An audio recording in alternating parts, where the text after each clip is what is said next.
ফের অর্জুন সিংকে ঘিরে পোস্টার পড়ল ব্যারাকপুর অঞ্চল জুড়ে, যাকে ঘিরে শোরগোল পড়ে গিয়েছে ব্যারাকপুরের 2 নম্বর ব্লকের অন্তর্গত মোহনপুর গ্রাম পঞ্চায়েত সংলগ্ন এলাকা জুড়ে অর্জুন সিং এর নাম করে পড়ল আবারও পোস্টার। কোনো পোস্টারে লেখা রয়েছে গদাধর অর্জুন সিং, আবার কোনো পোস্টারে লেখা নতুন মহাভারত হবে, অর্জুন সিং ফিরে এসেছে। পোস্টারের নিচে কোনো নাম উল্লেখ না থাকলেও পুরনো বিজেপি কর্মীবৃন্দ বলে উল্লেখ করা রয়েছে প্রতিটি পোস্টারে, যাকে ঘিরে চাঞ্চল্য ছড়িয়েছে এলাকা জুড়ে। আসন্ন লোকসভা নির্বাচনে ব্যারাকপুর লোকসভা কেন্দ্র থেকে তৃণমূল কংগ্রেসের প্রার্থী হিসেবে মনোনীত করা হয়েছে পার্থ ভৌমিককে। নাম বাদ পড়েছে সাংসদ অর্জুন সিং এর। যদিও আকাঙ্ক্ষা থাকলেও প্রার্থী তালিকা থেকে নাম বাদ পড়েছে বিজেপি সাংসদ অর্জুন সিং এর। দলের বিরুদ্ধে ক্ষোভ প্রকাশ করে আর কিছু সময়ের বাদেই বিজেপিতে যোগদান করতে চলেছেন তিনি। তার আগেই ব্যারাকপুর অঞ্চল জুড়ে মহাভারত হবে, অর্জুন সিং ফিরে এসেছে, এমন লেখা পোস্টার দেখা গেল। তৎকাল বিজেপি, নবাগত বিজেপি, পুরাতন বিজেপি, এইসব নিয়েই বিজেপি দল। অর্জুন সিং আসছে তার কাছাকাছি যাওয়ার জন্য এরকম পোস্টার ফেলবে। আরো কত কাজকর্ম করবে বিজেপির কিছু লোক। বিজেপিকে নিয়ে ভাববার সময় আমাদের কাছে নেই। এই পোস্টারকে ঘিরে বিজেপিকে কটাক্ষ করে এমনটাই প্রতিক্রিয়া দিলেন মোহনপুর গ্রাম পঞ্চায়েতের প্রধান নির্মল কর। আর এই প্রসঙ্গে ব্যারাকপুর সাংগঠনিক জেলা সভাপতি মনোজ ব্যানার্জি বলেন, বিজেপিতে পুরাতন কর্মীবৃন্দ, নতুন কর্মীবৃন্দ, এদের মধ্যে কোনো বিভাজন নেই। কিছু বিজেপির বিক্ষুব্ধ মানুষ মিডিয়াতে আসবার জন্য এই ধরনের কাজ করে চলেছে।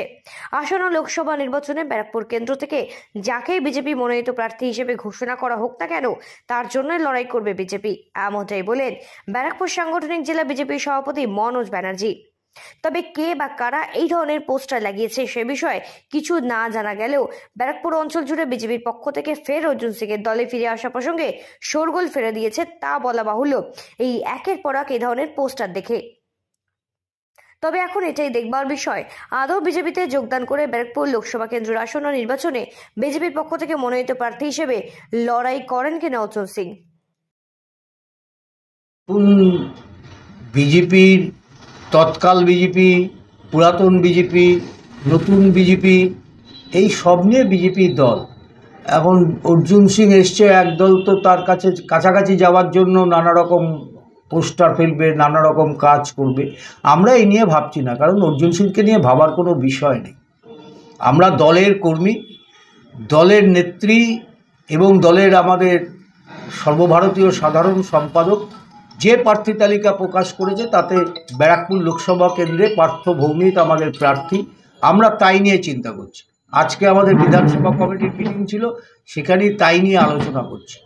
আমরা ভারতবর্ষের যে জমিদারি প্রথা চালু করতে চলেছে তার বিরুদ্ধে লড়াই, কে উল্টো দিকে প্রার্থী হলো না হলো এই নিয়ে আমরা ভ্রুক্ষেপই করছি না। বিজেপিকে নিয়ে ভাববার এত সময় আমাদের নেই। যারা, আমি একটা কথা বলি, তৃণমূল কংগ্রেসের যারা কর্মী তারা অর্জুন সিংকে নিয়ে ভাবছে না, অর্জুন সিং সম্বন্ধে কোনো চিন্তাও করছে না। এবং পাবলিক 2019 সালে অর্জুন সিংয়ের চেহারা দেখে নিয়েছিল। আমার এলাকায় 14টা বাড়ি ভেঙেছিল অর্জুন সিং, আমার গাড়ি পুড়িয়ে দিয়েছে, আমার ছেলেকে মারধর করেছে। ওর কত বড় বাঘ আমরা 2020-তে 2021-এ দেখিয়ে দিয়েছি। 7টা এই লোকসভায় 7টা আসন বিধানসভা আছে, 7টার ভিতরে 6টা তৃণমূল কংগ্রেস জয়লাভ করেছে, 6টা বিধানসভা আমাদের দখলে। ও কি ভাবছে? কারা লাগিয়েছে এই পোস্টার? এই 2021-এ অর্জুন সিং আমাদের সাথে ছিল না। এ পোস্টার বিজেপি এসব করছে, ও টিআরপি বাড়াবার জন্য এসব করে বেড়াচ্ছে। ও কিছু দালাল ছেড়েছে, যেদিনকে বিজেপিতে যাবে বলে ঠিক করেছিল, কিছু দালাল ছেড়েছে, সেই দালালরা করছে এসব। বিজেপিতে পুরনো কর্মীবৃন্দ, নতুন কর্মীবৃন্দ এ বলে কোনো বিভাজন নেই। ভারতীয় জনতা পার্টি একটা পরিবার, একটা সাংগঠনিক দল, এবং সেই সাংগঠনিক দল সবাই এক হয়ে আছে। এবারে প্রশ্ন হচ্ছে যে অর্জুন সিং ভারতীয় জনতা পার্টিতে যোগদান করবে, সেটা আমরাও শুনেছি। আমাদের কাছেও যে বিষয়টা মিডিয়ার মাধ্যমে, সংবাদপত্রের মাধ্যমে আমরা শুনেছি। বাকি ক্যান্ডিডেটের যে বিষয়টা হয়েছে সেটা আমাদের কেন্দ্রীয় নেতৃত্ব এই বিষয়টাকে ঠিক করে, এবং কেন্দ্রীয় নেতৃত্ব যা সিদ্ধান্ত নেবে সেই সিদ্ধান্তে আমরা সেভাবেই আগামী দিনে নির্বাচন লড়ব। এখানে এই লোকসভা নির্বাচন 2019 সালে ভারতীয় জনতা পার্টি জিতেছিল নরেন্দ্র মোদীকে মুখ করে, পদ্মফুলকে সিম্বল করে, এবং বিজেপিকে দেখেই, বিজেপি ব্যারাকপুরের যে সংগঠন সেটাকে দেখেই, এবং ব্যারাকপুরের সংগঠনের দ্বারাই সেদিনকে 2019 সালে আমরা নির্বাচনে জয়লাভ করেছিলাম। 2024-এর নির্বাচনে আমরা জয়লাভ করব নরেন্দ্র মোদীর মুখকে সামনে রেখে, বিগত 10 বছরে নরেন্দ্র মোদীর যে সরকারের কাজ সেটাকে সামনে রেখে, পদ্ম ফুল সিম্বলকে দেখে এই ব্যারাকপুরের মানুষ ভোট দেবে এবং বিজেপি ব্যারাকপুরের যে সংগঠন রয়েছে সেই সংগঠনই আগামী দিনে যে ভোট পরিচালনা সেটা করবে। কারোর মুখ দেখে, একমাত্র নরেন্দ্র মোদীর মুখ ছাড়া কারোর মুখ থেকে এখানটা বিজেপি ব্যারাকপুরে যেতে না। যদি কারোর ক্ষমতা থাকতো সে নির্দল হিসেবে নির্দল হিসেবে যদি ভোটে দাঁড়িয়ে দেখিয়ে দিতে পারে জিতবে, তাহলে আমরা মনে করে নেব যে ব্যারাকপুরের মানুষ কোনো ব্যক্তি বিশেষকে ভোট দেয়। এটাও আমরা লড়াই করবার জায়গায় আছি, মানসিকতা তৈরি আছে আমাদের।